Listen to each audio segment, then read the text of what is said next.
scripture, but yeah, no so many paragraphs. And a comedy. They can talk about.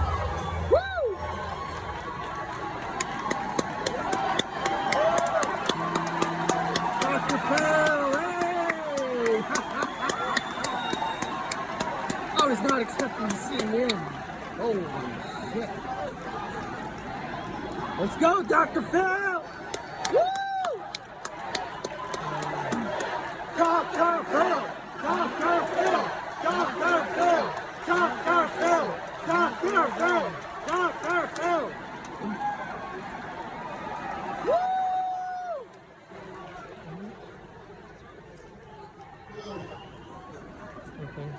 You guys look just like you do when I'm on TV. Funny, excited about you too. Except for you, you look a little different. Oh, my fault. Listen, I love you guys for caring enough about the United States of America to come out here tonight. Thank you so much for caring enough to come out here tonight. I have to tell you, I love this country. Yeah!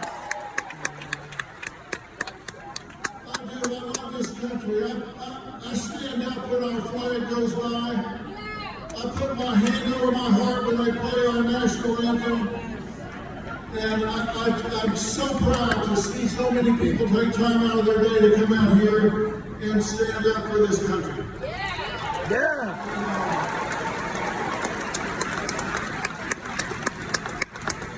And strangely enough, I'm not here just to stand up for Donald J. Trump.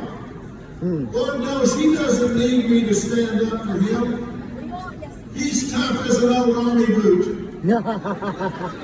He's got lots of enemies, different groups that are scared, and between them, they have impeached him, indicted him, raided him, railroaded him, shot him, and sued him. And where is he? He is still standing. Yeah! He's standing tall.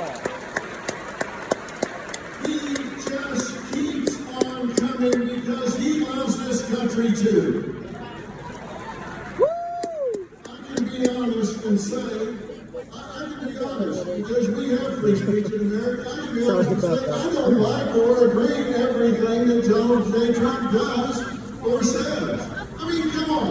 Nobody agrees with everything or likes everything somebody else says or does, right? No human is perfect. We don't strive for perfection, we strive for excellence. But you don't have to love everything about someone in order to love them. And the last thing he needs is some celebrity endorsement.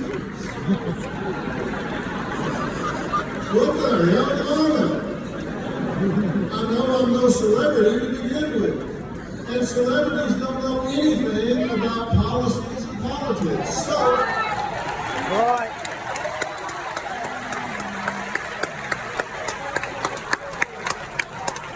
only difference between me and him is I'm willing to admit it. So, why am I here? Well, I'll tell you why I'm here. I'm here to talk to and stand up for the people who have declared their support for Donald J. Trump, or they got found out, or they want to do it, but they're too intimidated. Because you know what happens when somebody in this country says, hey, I'm going to vote Republican, I'm going to vote Donald J. Trump? They get canceled, intimidated, marginalized, excluded, or even fired or boycotted. And you know what that means? In short, that adds up to being bullied. Yes. And now we're talking about something I know a hell of a lot about. Now you're in my wheelhouse, buddy. I may not be an expert in politics, but I am an expert about bullying. And bullying is when you seek to harm somebody, you seek to intimidate, coerce, cause distress, fear, risk to their well-being. And it can be physical, verbal, relational, or cyberbullying. Yep. And it's always wrong. You said it, my friend. It is always wrong when you bully somebody. Yep. And that's what's going on. Now, let me tell you what the critics are going to say when they hear me talking about this. They're going to say, well, now, wait a minute. Come on. Isn't Trump a bully? No. Let me tell you why the answer to that question is no. Yeah. Because to be a bully, there has to be an imbalance of power. And when there's not, it's just called a debate. And he's just better at it than anybody else. He's standing his ground. It's called debating. It's called arguing. It's just, they even name calling, but it's not bullying unless there's an imbalance of power. And whoever he talks to, they've got a microphone, they got on their big boy pants, they got a stage, they got everything else. He's just better at it. And the same thing is true. When the Democrats or Harris call him fascist, Hitler, racist, misogynist, or crook, is that bullying? Well, not really. It's ugly. But with the First Amendment, which we all want to keep, there's no balance of power, so it's not bullying. It's just like what he does. It may not be the best use of energy, but when you attack civilians, when you attack a citizen, and you use the power of the internet, you use mob mentality, you incite people to gang up and cause boycotts, then it's beyond ugly. And that's what's happening in this country right now, and that's not okay.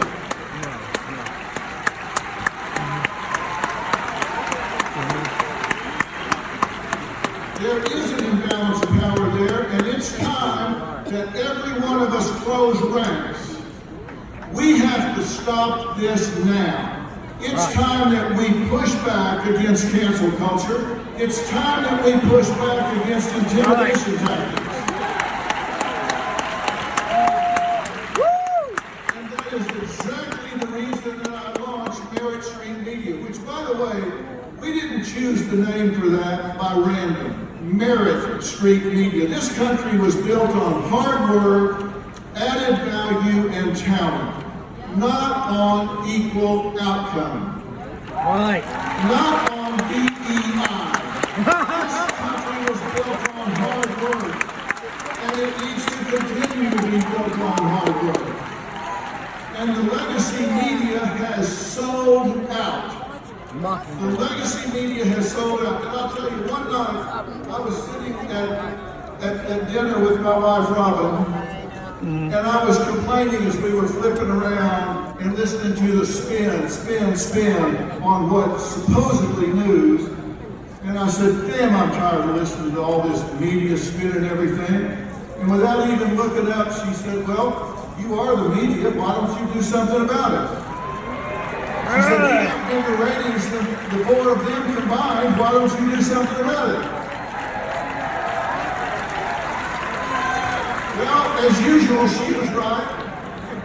And that's why I launched the new network, because we want people to think for themselves. You guys aren't dumb. You don't need to be told what to think. You just need the facts. And you're here because you have the facts, right? Right. You're here because you recognize the legacy media and its answers and gives you what they want you to hear instead of the truth. Right. And when they start editing their candidates' answers, they've lost their moral compass. They've lost their way. Yep. They have. And I would love to say it's equal on both sides, but I'll guarantee you, when Beyonce, George Clooney, De Niro, and Lizzo come out and say they're for Oh, they're all a bunch of losers. Hey, release the Epstein list. when they come out and say they're for Kamala Harris, did you read anything or hear anything in the media criticizing it? No. No.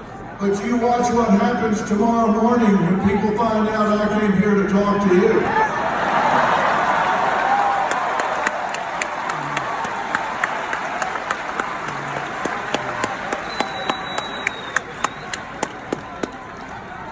You say this in Hollywood and all of a sudden you ain't got a job. The problem is I don't need one. Yeah! You're your own boss. Woo!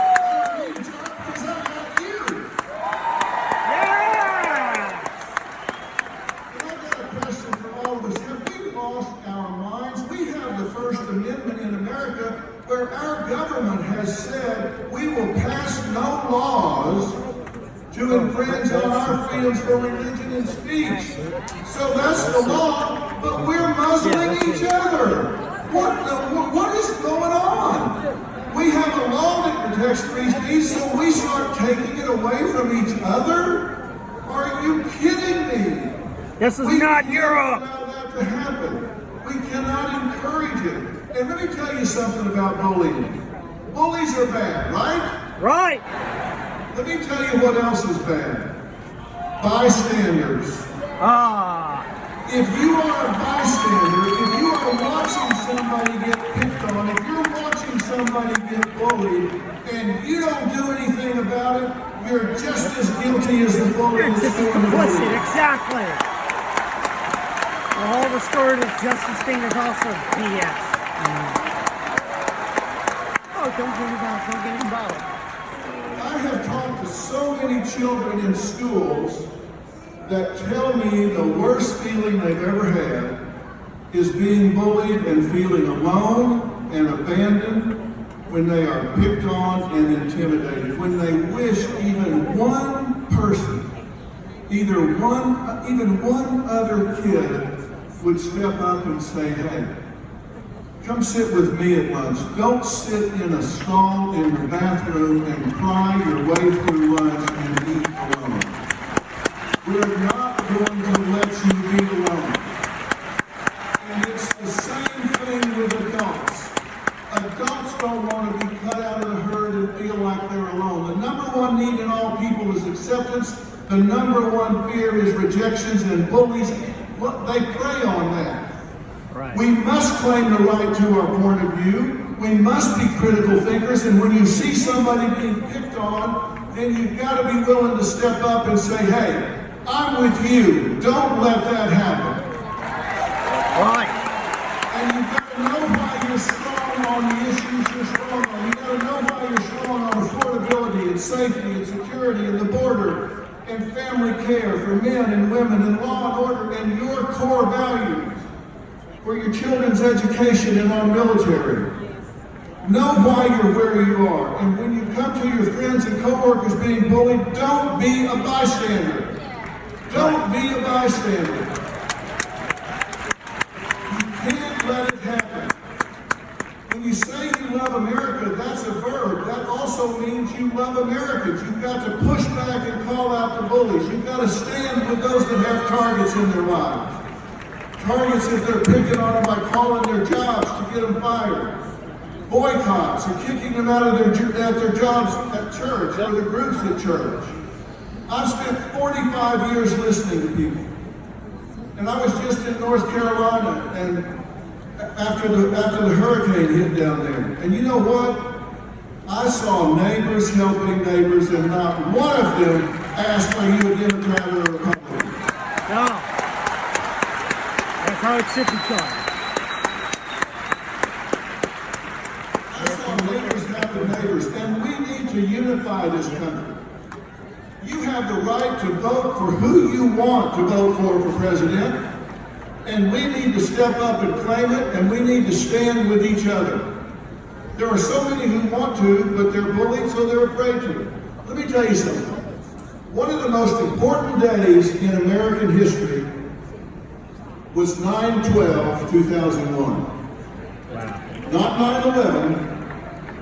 We all know what happened on 9/11. One of the most important days was 9/12, because on 9/12, we all woke up and we were all Americans on 9/12. Yeah! If you were an American on 9/12, stand up right now. If you were an American on 9/12, stand up right now. That's who we are. That's who we are. And the difference between winners and losers is winners do things losers don't want to do. And we have to stand proud to help our neighbors who want to vote their conscience and not be afraid. No one should be alone. No one should feel abandoned. No one should have their business boycotted. If you hear somebody's getting their business boycotted, you should get your friends and make sure their business gets doubled. Right! If somebody pulls their advertising from your friend's business, you should let those advertisers know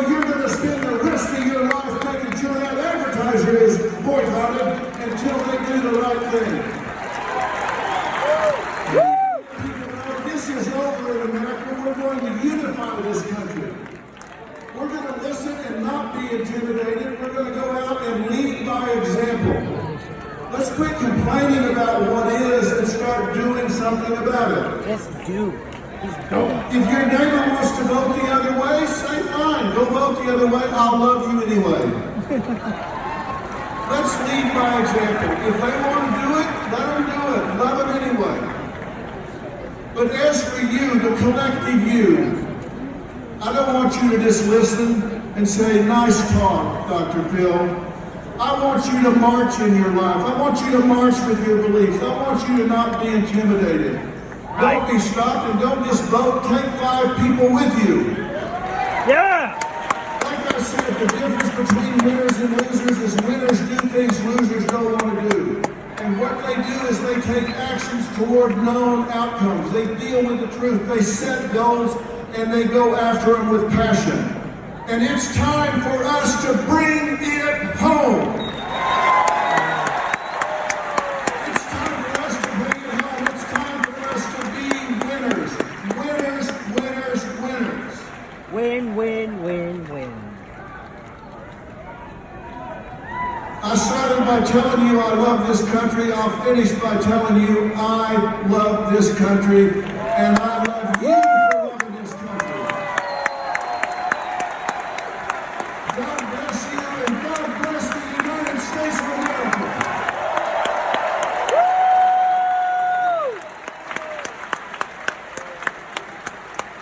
And before I leave, ladies and gentlemen, please welcome the next Vice President of the United States.